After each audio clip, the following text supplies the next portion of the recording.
তো আজকের গল্পের মূল কাহিনী শুরু হয় মূলত 2019 সালের প্রথম দিক থেকে। তো ভাই দুইজনের বাসা একই এলাকায় এবং তাদের বয়সের ডিফারেন্সও খুব বেশি না, হয়তো 1 বছর কি 2 বছর হলেও হতে পারে। কিন্তু ভাই আধুনিক সভ্য সমাজের টানাপোড়েনে সেই পুরোনো আমলের একসাথে বসে খেলাধুলা এগুলো তো সবাই প্রায় ভুলেই গিয়েছে। এখন তো যে যার মতো ঘরেই থাকে বা অনলাইন প্ল্যাটফর্মে বিভিন্ন গেম টেম নিয়েই ব্যস্ত থাকে। এই জন্য একই এলাকায় বাসা হওয়া সত্ত্বেও তাদের মধ্যে খুব একটা পরিচয় ছিল না বা অনেক ভালোবেসি সম্পর্কও ছিল না। তবে বলে রাখা ভালো, দুইজনই কিন্তু মোটামুটি একটা ভালো ঘর থেকে বিলং করে, অর্থাৎ ভালো পরিবারের সন্তান।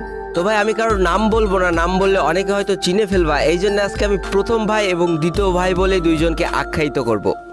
তো আমাদের প্রথম ভাইটার পরিবারের সদস্য সংখ্যা মাত্র 3 জন ছিল, অর্থাৎ বাবা মা এবং তাদের একমাত্র সন্তান। এবং আমাদের দ্বিতীয় ভাইয়ের পরিবারের সংখ্যা ছিল 6 জন, অর্থাৎ তারা 4 ভাই বোন, বাবা এবং মা।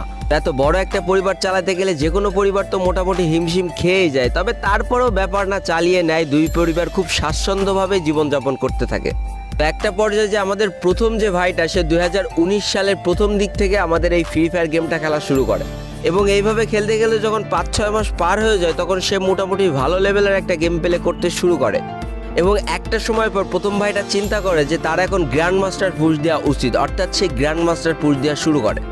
আর অবশ্যই আমি তুমি এবং যত গেমার আছে তারা সকলেই জানে যে গ্র্যান্ড মাস্টার পুশ দিতে গেলে একটা ভালো স্কোয়াড হলে গ্র্যান্ড মাস্টার পুশ দিতে অনেক সুবিধা হয়। তো যেই কথা সেই কাজ, গ্র্যান্ড মাস্টার পুশ দেওয়ার জন্য সে একটা পারফেক্ট স্কোয়াড খুঁজতে থাকে, অর্থাৎ ভালো টিমমেটদের খুঁজতে থাকে। এবং সে এমন 2 জন ব্যক্তিকে পেয়েও যায়, কিন্তু আরেকজন ব্যক্তিকে কোনোভাবেই পাওয়া যাচ্ছিল না। ঠিক এমনই একটা দিন একই এলাকায় বাসা যে দ্বিতীয় ভাইটা আমাদের ছিল, সে প্রথম ভাইটার কাছে এসে বলে যে সেও এই গেমটা খেলতে চায়। কিন্তু এখানে বলে রাখা ভালো, 2 জনের কাছেই কিন্তু পিসি ছিল এবং তারা পিসি দিয়েই প্রথম গেম খেলাটা শুরু করে। তবে ভাই পিসি দিয়ে গেম খেলা কিন্তু অতটাও সোজা না যে পিসির সামনে বসে পড়লাম আর আমি একজন পুরো প্লেয়ার হয়ে গেলাম। যতদিনে তুমি পিসির সেটিংসগুলো ঠিকমতো আয়ত্ত না করতে পারছো ততদিন তুমি পিসিতে কিচ্ছু না। কিন্তু এই পিসির সেটিংসের ব্যাপারে আমাদের 1 নম্বর ভাইটা কিন্তু অনেক দূর এগিয়ে গিয়েছে, কারণ সে কিন্তু বিগত 6 মাস ধরে গেম খেলছে, আর আমাদের দ্বিতীয় ভাইটা কিন্তু সবেমাত্র গেমে ঢুকেছে। তবে সব থেকে বড় কথা, এই 2টা মানুষের ভিতরে হিংসা বলতে কোনো বস্তুই ছিল না। তাই আমাদের 1 নম্বর ভাই যে কাজটা করে তার সমস্ত সেটিংস আমাদের 2 নম্বর ভাইটাকে দিয়ে দেয়।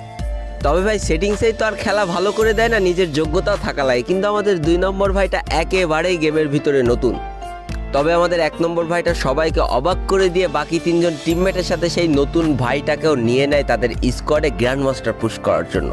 তবে সব থেকে বড় কথা, 2020 সালে সবার ইচ্ছা ছিল যে এই স্কোয়াডটা গ্র্যান্ড মাস্টার টপ অনে যাবে, কিন্তু দুর্ভাগ্য তো সেখান থেকেই শুরু।